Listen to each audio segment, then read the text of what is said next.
la situation des boursiers guinéens au Cuba. Comme le cas de la Russie, la révalorisation des bourses conformément au décret du 12 août 2022 n'est pas prise en compte pour l'état de paie des 4 derniers mois de l'année 2022, donc de septembre à décembre. 2 ans de service.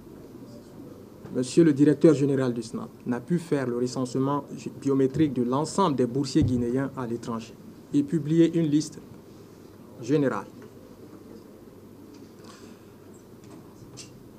D'après l'une de ses sorties médiatiques, le nombre des boursiers guinéens à l'étranger serait aujourd'hui estimé à 800 personnes. Il est quasiment impossible pour nous de croire à cette information. Le deuxième point, la situation des compléments de bourse, des primes de vacances et des billets d'avion retour par pays de 2020 à 2023. Nous commençons par le cas des étudiants en Russie. L'incohérence entre le contenu du communiqué officiel du SNAP du 19 juin 2023 et l'état de paie disponible au niveau de l'ambassade à Moscou.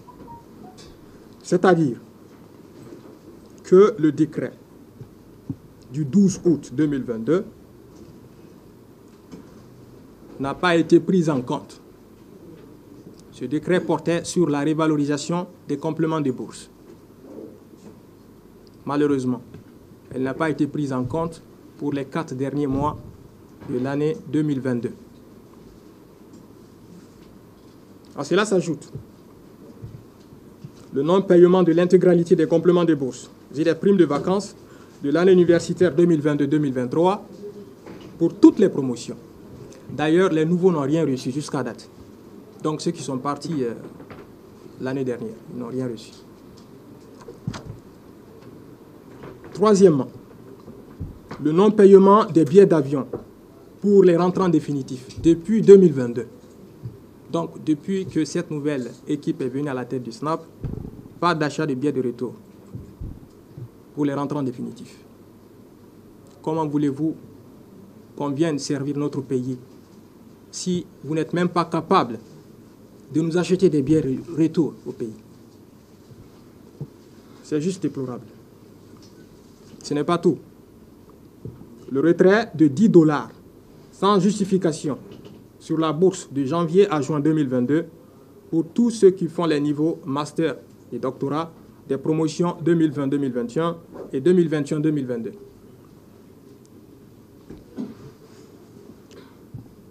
Le non-paiement des compléments de bourse des 4 derniers mois de l'année 2021 pour les 2 avant-dernières promotions. Enfin, le non-paiement des arriérés de 10 mois de complément de bourse ainsi que les primes de vacances de l'année universitaire 2020-2021 pour la promotion 2020-2021. C'est la période-là qui a coïncidé à la période de pandémie, Covid-2019. Ce non-paiement qui est d'ailleurs justifié par le directeur général comme non pris en compte par le règlement des statuts et statuts qu'il aurait trouvé en place. Cela parce que selon lui, la bourse n'est payée à l'étudiant que quand il arrive dans le pays d'accueil. Une situation qui ne nous est jusqu'ici pas justifiée.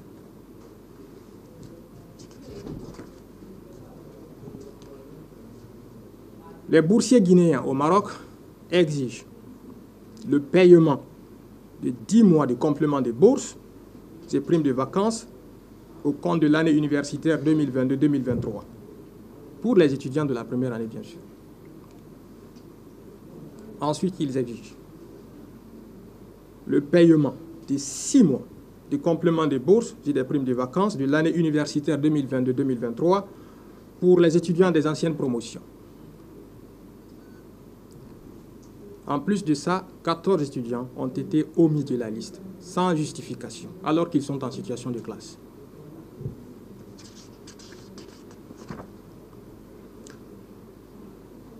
La situation des boursiers guinéens au Cuba,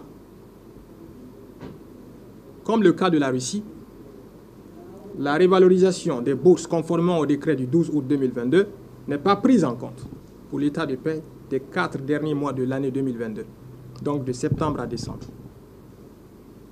Ensuite, le non-paiement de l'intégralité des compléments des bourses, des primes de vacances de l'année universitaire 2022-2023. C'est le problème le plus courant pour toutes les promotions, bien entendu. La non-prise en charge. Ensuite, le non-paiement des compléments des bourses, des primes de vacances, des boursiers spécialistes depuis 2020. Enfin, des cas d'omission injustifiée de certains étudiants et spécialistes dans les états de paix.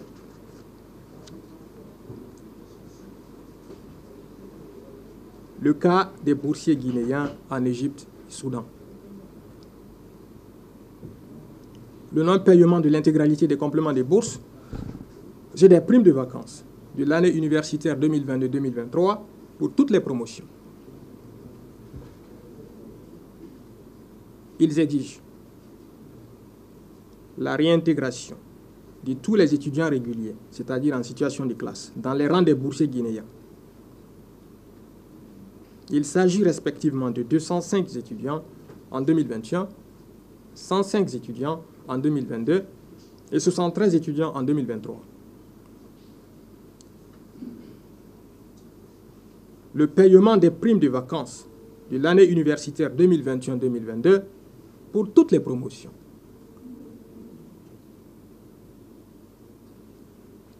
Le paiement des billets d'avion retour au pays au compte de l'année universitaire 2022-2023. Ensuite, l'alimentation de la Caisse de sécurité sociale. La situation des boursiers guinéens en Tunisie. Retrait arbitraire des noms des états de paiement, dont certains nouveaux étant toujours en situation de classe. Des étudiants en cycle de master recevant $100 par mois au lieu de $120. Ça, c'est du vol. Les stagiaires de la promotion 2021 ont reçu $740 par personne au lieu de $900 annuellement. Les étudiants de la promotion 2020 ont reçu $800 au lieu de $1000 annuellement. Le non-remboursement des billets d'avion pour les finissants. Est-ce qu'ils ont acheté d'ailleurs? Les recommandations.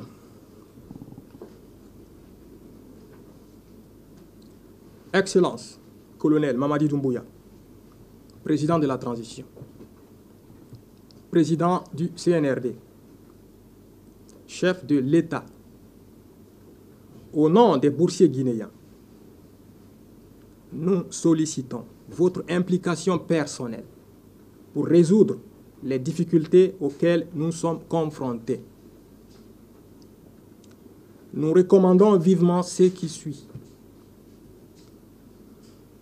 La nomination des dirigeants compétents, intègres et responsables à la tête d'un service aussi important que le SNAB, à travers lequel notre nation est représentée dans le monde estudiantin.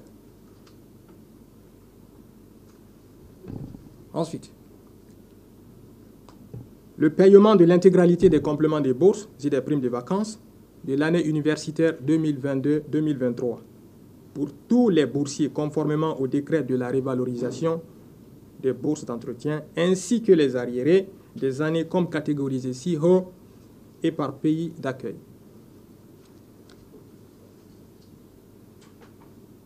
Le paiement des billets d'avion pour tous les rentrants définitifs depuis l'an 2022. L'alimentation des caisses de sécurité sociale. La publication des listes de paiement par pays d'accueil et de la liste générale des boursiers guinéens au début de chaque année académique. En tout état de cause, nous n'excluons pas d'organiser des sittings devant la direction générale du SNAP et les représentations diplomatiques et partout où besoin se fait sentir.